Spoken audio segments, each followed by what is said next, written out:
Jésus-Christ, chapitre 7. L'enfance de Jésus. L'enfance et la jeunesse de Jésus s'écoulèrent dans un petit village de montagne. Tout lieu sur la terre eût été honoré par sa présence. C'eût été un honneur pour les palais des rois de le recevoir comme hôte. Mais il passa à côté des riches demeures, des cours royales et des centres intellectuels que la science avait rendus célèbres pour fixer sa demeure dans le village obscur et méprisé de Nazareth. Le court récit de ses premières années est tout plein de signification. Le petit enfant grandissait et se fortifiait, il était rempli de sagesse, et la grâce de Dieu était sur lui. Dans le rayonnement de la présence de son Père, Jésus croissait en sagesse, en stature et en grâce, devant Dieu et devant les hommes. Son esprit était actif et pénétrant. Il était plus réfléchi et plus sage que les enfants de son âge. Son caractère avait un équilibre magnifique. Ses facultés intellectuelles et ses forces corporelles se développèrent graduellement en harmonie avec les lois de l'enfance. L'enfant Jésus se montrait particulièrement aimable. Il était toujours prêt à se mettre au service des autres. Rien ne pouvait lasser sa patience et sa véracité était incorruptible. Tout en étant ferme comme un rocher dans ses principes, il manifestait dans sa vie la grâce d'une courtoisie désintéressée. La mère de Jésus veillait avec la plus grande sollicitude sur le développement de ses capacités et elle admirait la perfection de son caractère. Elle se faisait un plaisir d'encourager cet esprit vif et intelligent. Le Saint-Esprit lui donnait de la sagesse pour qu'elle pût, en coopération avec les esprits célestes, travailler au développement de cet enfant qui ne reconnaissait que Dieu comme son Père. Dès les temps les plus reculés, les Israélites fidèles avaient donné les plus grands soins à l'instruction de la jeunesse. Le Seigneur avait ordonné que, dès la plus tendre enfance, on fût instruit au sujet de sa bonté et de sa grandeur, telles qu'elles sont révélées plus particulièrement dans sa loi et illustrées par l'histoire d'Israël. Le chant, la prière et l'enseignement des Écritures devaient s'adapter aux jeunes intelligences. Pères et mères devaient enseigner à leurs enfants que la loi de Dieu est l'expression de son caractère et que c'est en recevant dans le cœur les principes de la loi qu'on reproduit en soi-même l'image de Dieu. L'enseignement se faisait surtout oralement. Cependant, les enfants apprenaient aussi à lire les caractères hébraïques, et les rouleaux de parchemin contenant l'Ancien Testament faisaient l'objet de leurs études. Au jour du Christ, une communauté n'offrant pas à la jeunesse une instruction religieuse était considérée comme frappée de la malédiction divine. Mais l'enseignement était devenu routinier. La tradition avait dans une large mesure supplanté les Écritures. Une vraie instruction aurait pour effet d'amener les jeunes gens à chercher Dieu et à s'efforcer de le trouver, si possible, en tâtonnant. Mais les maîtres juifs s'occupaient surtout des cérémonies. On encombrait l'esprit de matériaux inutiles, jugés sans valeur dans l'école supérieure du ciel, et ce système d'éducation ne laissait point de place pour l'expérience que l'on obtient en acceptant personnellement la parole de Dieu. Les élèves, retenus dans un engrenage de choses extérieures, ne trouvaient pas le temps nécessaire à la communion avec Dieu. Ils ne pouvaient entendre sa voix parlant à leur cœur. Tout en étant à la poursuite de la science, ils se détournaient de la source de la sagesse. Les éléments essentiels du service de Dieu se trouvaient négligés, les principes de la loi obscurcis. Ce que l'on considérait comme une instruction supérieure était en réalité le plus grand obstacle à un développement normal. L'enseignement donné par les rabbins comprimait les facultés des jeunes gens, entravait et rétrécissait leur esprit. Ce n'est pas dans les écoles de la synagogue que Jésus reçut son instruction. Sa mère fut son premier maître terrestre. De ses lèvres et des rouleaux des prophètes, il recueillit la connaissance des choses divines. Sur ses genoux, il apprit les paroles mêmes qu'il avait données autrefois à Israël par l'intermédiaire de Moïse. Plus tard, il ne fréquenta pas davantage les écoles des rabbins. L'instruction qu'il eût pu puiser à cette source ne lui était pas nécessaire, Dieu lui-même étant son instructeur. De l'étonnement éprouvé par les Juifs au cours du ministère du Sauveur et exprimé en ces mots « Comment connaît-il les Écrits, lui qui n'a pas étudié ?»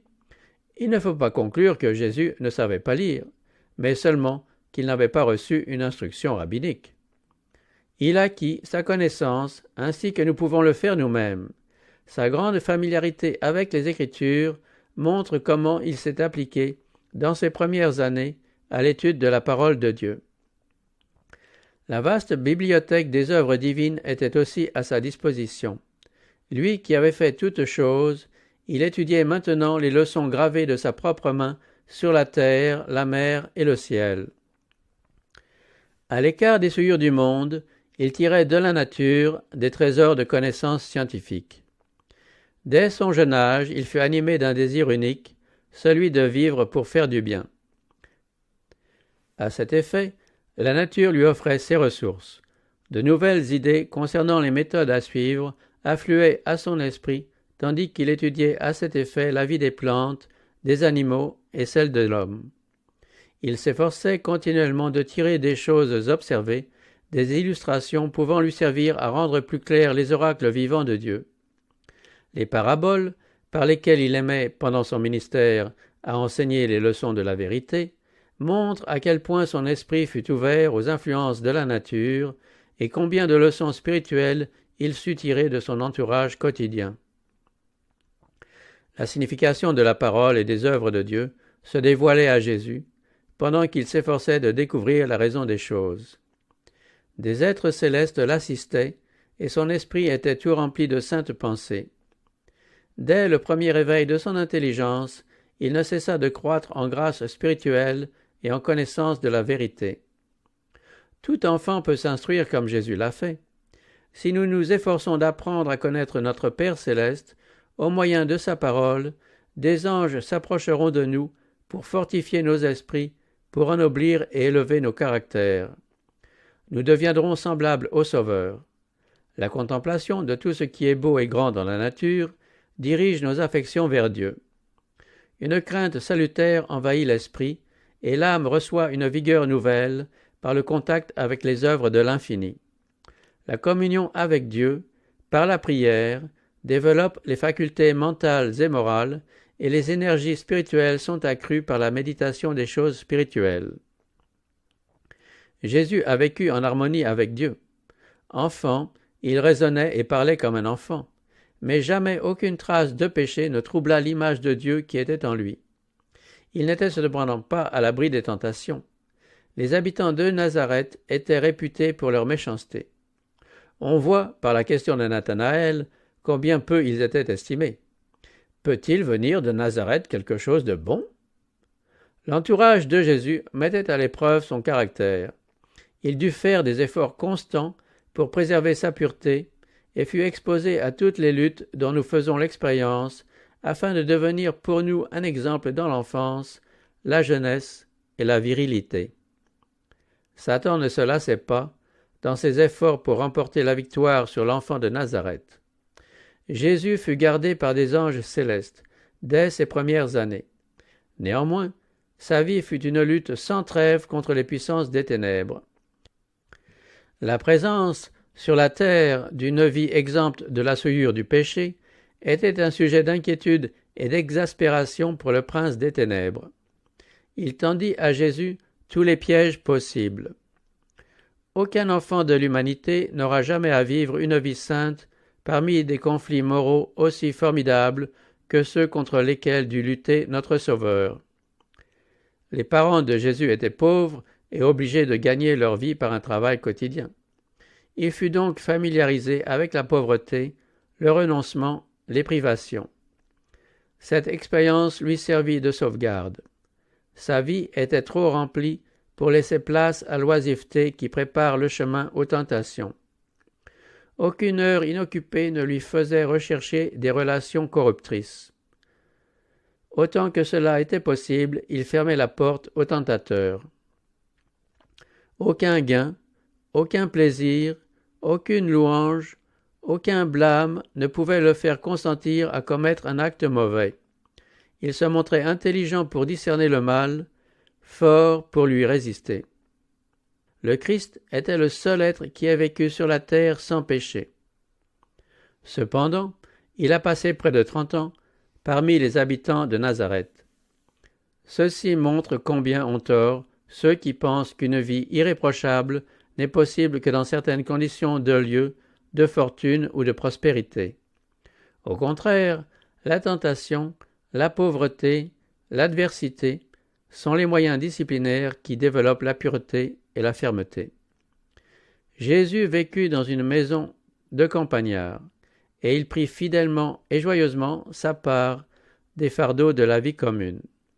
Il avait été le chef des cieux, les anges avaient trouvé leur plaisir à lui obéir.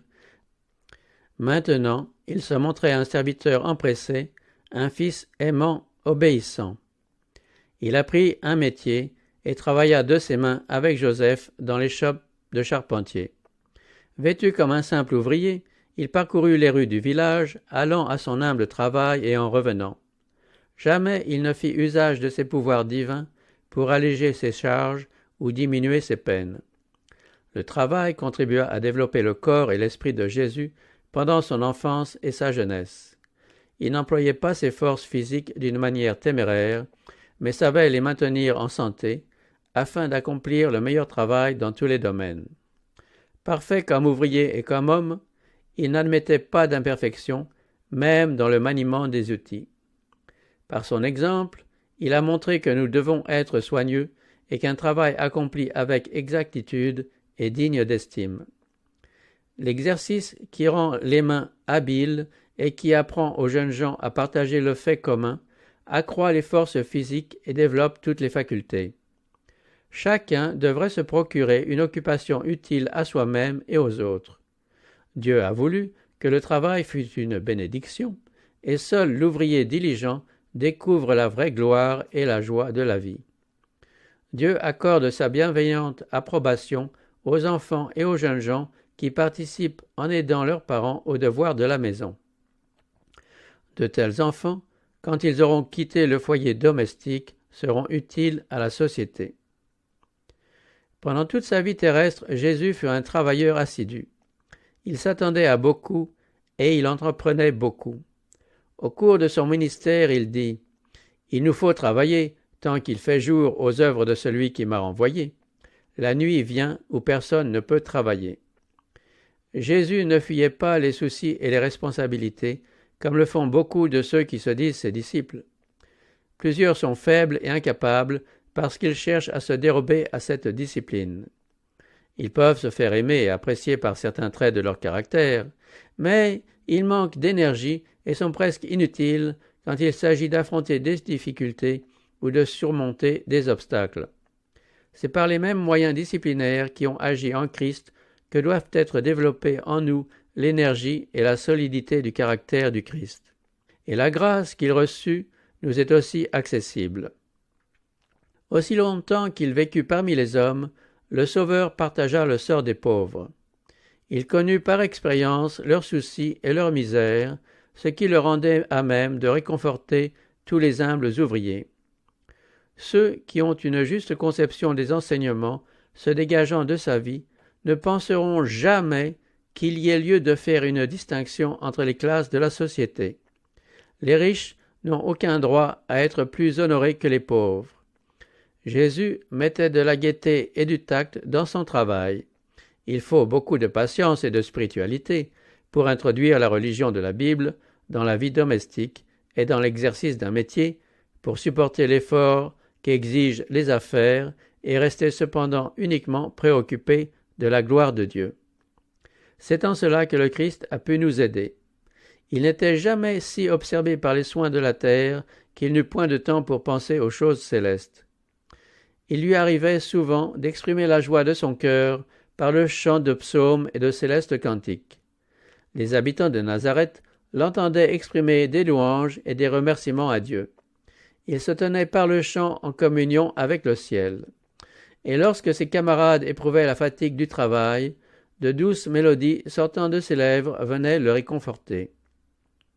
Ces louanges semblaient bannir les mauvais anges et parfumer comme un encens le lieu où il était. L'esprit de ses auditeurs s'envolait de ce terrestre exil vers la patrie céleste. Jésus était la source de la miséricorde guérissante pour le monde, et, au cours des années qu'il passa reclus à Nazareth, un courant de sympathie et de tendresse émanait de lui. Sa présence communiquait du bonheur à tous, aux vieillards, aux affligés, aux oppressés par le poids du péché, aux enfants livrés aux jeux innocents, même aux petits animaux et aux bêtes de somme. Celui dont la parole soutient les mondes pouvait s'abasser pour ramasser un oiseau blessé. Rien ne lui paraissait indigne de son attention ou de ses services. Ainsi, tandis que Jésus croissait en sagesse et en stature, il avançait aussi en grâce aux yeux de Dieu et des hommes. En étendant sa sympathie à tous, il gagnait celle de tous les cœurs. L'atmosphère d'espoir et de courage qui l'entourait faisait de lui une source de bénédiction pour chaque famille. Souvent, le jour du sabbat, dans la synagogue, on l'invitait à lire un fragment des prophètes, et les cœurs des auditeurs tressaillaient en voyant jaillir une nouvelle lumière des paroles connues du texte sacré. Et cependant, Jésus évitait tout éclat extérieur. Au cours des années qu'il passa à Nazareth, il ne déploya jamais son pouvoir miraculeux. Il ne recherchait pas une situation élevée et ne revendiquait aucun titre. Une leçon importante se dégage de son existence humble et calme, ainsi que du silence des Écritures au sujet de ses premières années. Plus une vie d'enfant exempte d'excitation artificielle est tranquille et simple, en harmonie avec la nature, plus elle est favorable au développement de sa vigueur physique et mentale et de sa force spirituelle. Jésus est notre modèle. Beaucoup de personnes s'arrêtent avec intérêt à considérer son ministère public, négligeant l'enseignement de ses premières années.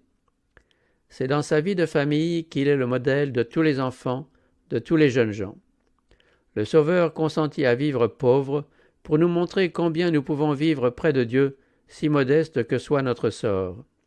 Il s'efforça de plaire à son Père, de l'honorer et de le glorifier dans les choses ordinaires de la vie. Il commença son œuvre en consacrant le simple métier de ceux qui sont obligés de gagner leur pain quotidien, se sentant au service de Dieu tout autant lorsqu'il travaillait à son banc de charpentier que plus tard lorsqu'il accomplissait des miracles en faveur des foules. Tout jeune homme qui suit l'exemple du Christ, exemple de fidélité et d'obéissance au sein de la famille, peut s'appliquer les paroles que le Père a prononcées par l'Esprit Saint. « Voici mon serviteur, celui que je tiens par la main, mon élu, en qui mon âme prend plaisir. »